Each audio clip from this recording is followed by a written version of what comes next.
Hello, എല്ലാവരും സുഖമായിരിക്കുന്നു വിചാരിക്കുന്നു. ഇന്ന് ഞാൻ വന്നിരിക്കുന്നതേ നമ്മൾക്ക് അതിസ്വാദിഷ്ടമായ രീതിയിൽ എങ്ങനെ പെട്ടെന്നൊരു ചിക്കൻ കറി ഉണ്ടാക്കാവുന്നതാണ്. നമ്മുടെ വീട്ടിലേക്ക് ഗസ്റ്റുകളൊക്കെ വരുമ്പോൾ നമ്മൾ പെട്ടെന്ന് വിചാരിക്കും എന്ത് കറി ഉണ്ടാക്കുമെന്ന്. അപ്പം നമ്മുടെ കയ്യിലുള്ള ഇൻഗ്രീഡിയൻസ് ഒക്കെ വെച്ചിട്ട് നമുക്ക് പെട്ടെന്ന് അതിസ്വാദിഷ്ടമായ രീതിയിൽ ഒരു ചിക്കൻ കറി ഉണ്ടാക്കാമെന്ന് നോക്കാമേ. ഇത് ചിലപ്പോഴേ ബാച്ചിലേഴ്സൊക്കെ താമസിക്കുന്നവരൊക്കെ ആയിട്ട് ഇത് ഉപയോഗപ്രദമായൊരു റെസിപ്പി ആയിരിക്കുമേ. അത് നമുക്ക് തുടങ്ങിയാലോ? പാൻ വെച്ച് നമുക്ക് എണ്ണ ഒഴിച്ചു കൊടുക്കാം. പാൻ ചൂടാകുമ്പോൾ നമുക്ക് എണ്ണ ഒഴിച്ചു കൊടുക്കാമേ. പാൻ ചൂടായി നമുക്ക് എണ്ണ ഒഴിച്ചു കൊടുക്കാമേ. അതിൻ്റെ കൂടെ തന്നെ ചെറിയൊരു പീസ് ബട്ടർ ഇട്ട് കൊടുക്കുന്നുണ്ട്. അതിൻ്റെ കൂടെ തന്നെ ഒരു ടേസ്റ്റിന് വേണ്ടിയിട്ട്.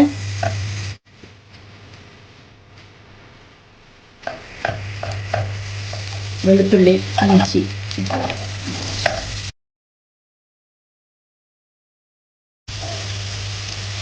ഇതോടൊപ്പം തന്നെ നമുക്ക് കുറേ നമ്മുടെ ഉള്ളി ഇട്ട് കൊടുക്കാതെ എളുപ്പത്തിൽ വഴനാൻ വേണ്ടിയിട്ട് നമുക്ക് ഉപ്പിട്ട് കൊടുക്കാതെ സാഗിട്ട് കൊടുക്കാതെ ബേ ലീഫ് ഇട്ട് കൊടുക്കാതെ ഒരു ബേ ലീഫ് ഇട്ട് കൊടുക്കാതെ അതിനോടൊപ്പം തന്നെ നമുക്ക് കരിയാപ്പില ഇട്ട് കൊടുക്കാതെ കരിയാപ്പില ഇട്ട്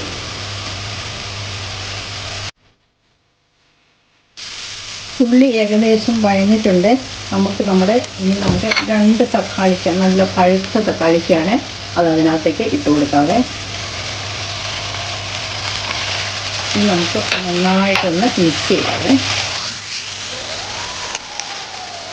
നമുക്ക് 1/2 ടീസ്പൂൺ മഞ്ഞൾപ്പൊടി ഇട്ട് കൊടുക്കാവേ.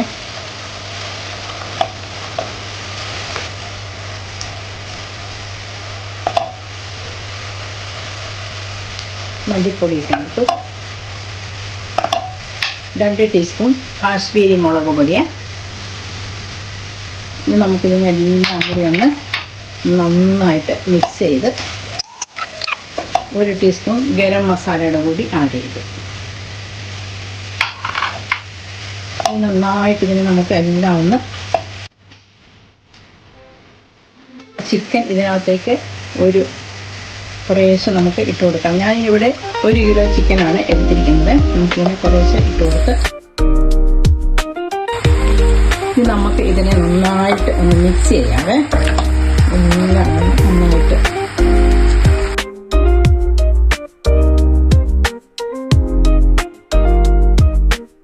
ഇതിനെ നമുക്ക് ചെറുതായിട്ട് ഒന്ന് 5 മിനിറ്റ് നമുക്കൊന്ന് കുക്ക് ചെയ്യാം. പാൻ അടച്ചു വെച്ച് നമുക്ക് 5 മിനിറ്റ് നമുക്കൊന്ന് കുക്ക് ചെയ്ത് നോക്കാം. നമ്മുടെ ചിക്കൻ കറി എങ്ങനെയാവുമെന്ന് നോക്കിയാലോ.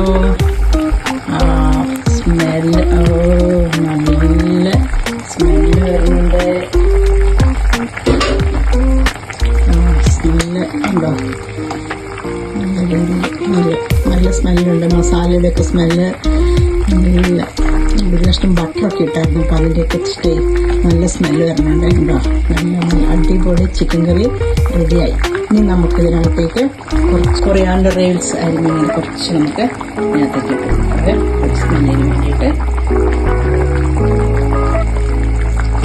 അതിനോടൊപ്പം തന്നെ നമുക്ക് കുറച്ച് ഒലിവ് ഓയിൽ ഒരു ശകലം ഇങ്ങനെ ഒഴിച്ചു കൊടുക്കാമേ.